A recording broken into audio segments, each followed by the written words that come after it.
Hello everybody. On today's video, I'm gonna show you the cab and dash of a 2020 Kenworth W900 and what my setup is like. So we're gonna start over here at the door. That's the right here is driver window, power, passenger window on the right. You got your mirror control right there with power, not power, I'm sorry, heated mirrors, both sides. You only control the mirrors side to side, nothing up and down, only side to side is power mirror. Over here we have, I got 3 sets of utility lights on the back of the cab. So there's 2 buttons that operate the utility lights back of the cab. Key ignition, the dial for how bright you want your dash lights at night. Up here we have to the left, that's the dome light for inside the cab. First one over to the right would be the dome light for the sleeper. The third button, the motor with the fan, that's your manual fan. For some reason your fan don't kick in, you can make it manually go all the time. Fourth button is the last set of utility lights on the back of the cab. Up here we have our DEF gauge, our volts. This should be at 14 when you start the truck. Oil pressure, water temperature. Your tack, which is important. I don't use it. I know where to shift and where not to shift. Speedometer. I have a couple other things that are in the dash display as well. I'll show you when we start the truck up. That little square with the snowflake, that lets you know your refrigerator is on and running. Our next set of gauges we have are primary air, secondary air. As you know, both of those are very important to be able to stop this truck. You need air pressure. This truck does have air brakes with disc brakes. Your fuel gauge, your brakes. Once you put your foot on the brake, that'll move. I'll show you that when I start the truck. Suspension. This will help you know how much your load is. That sits about 10 all the time. So when I look at my paperwork for my load, since I pull a tanker, I kind of know where I'm at. Also helps me when I'm getting unloaded. When that gets down to around 10, I know I'm almost empty. Your boost for your turbo. That's how much your boost is putting out when you're climbing a hill or going or whatever. Front drive axle temperature, rear. Front will always be hotter than the rear. Front's where the power is. That's important. If your drive axle start overheating, you have a problem. Up here, you have your headlights, parking lights, marker light switches. That's part of the radio. This is the Navigation Plus. I'll go through that here in a second. Your DEF, start stop manual. I never touch that. Always leave it in manual. It does its own thing. You got some blank switches if you want to put something there. This spare switch right here operates my breather lights. I have lights in my breather. It's hooked up to that. Hazard lights, that spare has nothing. Traction control, I never have to bother with that.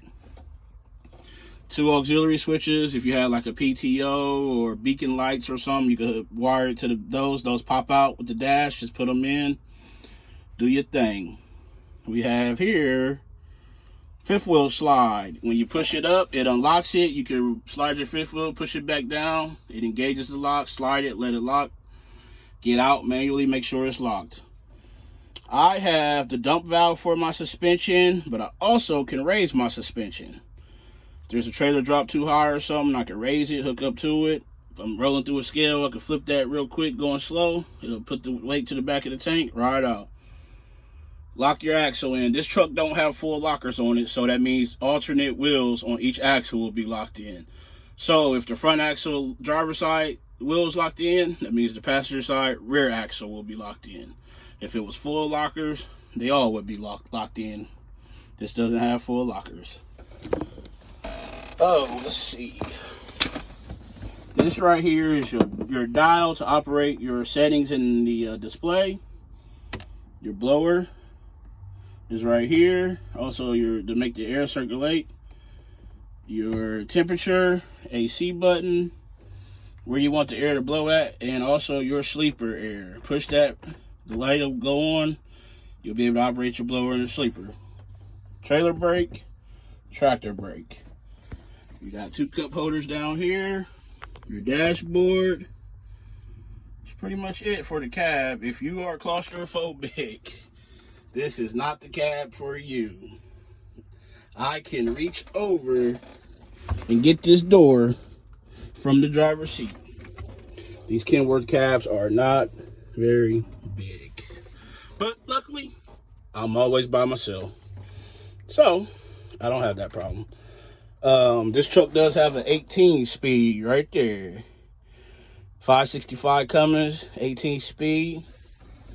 You got the range selector on the front, gray splitter on the side. If you're ever driven a 13 speed, this is kind of the same, except for on a 13, you got 4 straight on the bottom. You split the top half. On an 18, you can split the bottom and the top half. That's the only difference. So, we'll turn the key now. This is what it looks like when it cycles through the dash. This truck has 176,767 miles on it. It's 35 degrees outside. I got this truck brand new right around a year ago. So in a year, that's how many miles I've been.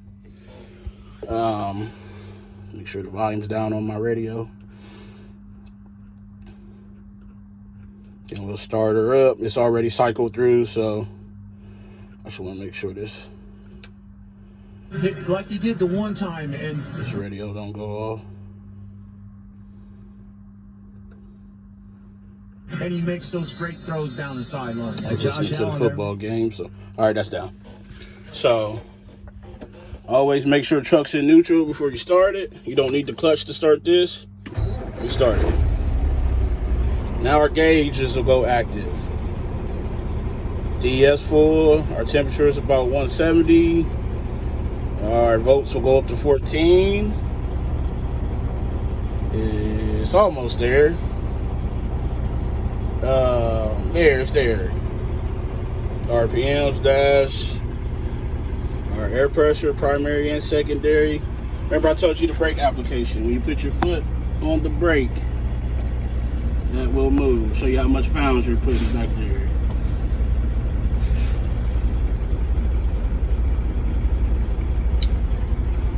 Let's go through the dash. Remember I told you about that dial you turn. There's no faults. That time is wrong. So let's go. We can go gauges. Oh, it only has RPMs. We know what that is. But if you need to see it digitally, there it is. Exit. We can do a lamp test on this truck. I made a video on that. Go check that video out on this lamp test. Change your time and alarm and language. Exit. Trip info if you need any of that stuff. Let's see what's in there. Instant info. 5.8. That is not good. Everybody wants a long-nosed Peterbilt or Kenworth till they start getting that bad fuel mileage. 5.8. But that's what happens when you got a hooded truck. Truck info. You don't need to see any of that stuff. Cummins. We are governed at 75. So you better get out the way. Exit. Settings, we already been there. Okay, so let's go to this Navplus that I was telling you guys about. Gauges, navigation, audio, phone, camera views, clock.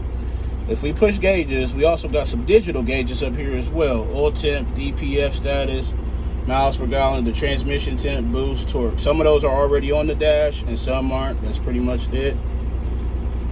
This does have built-in navigation that works. Camera doesn't work.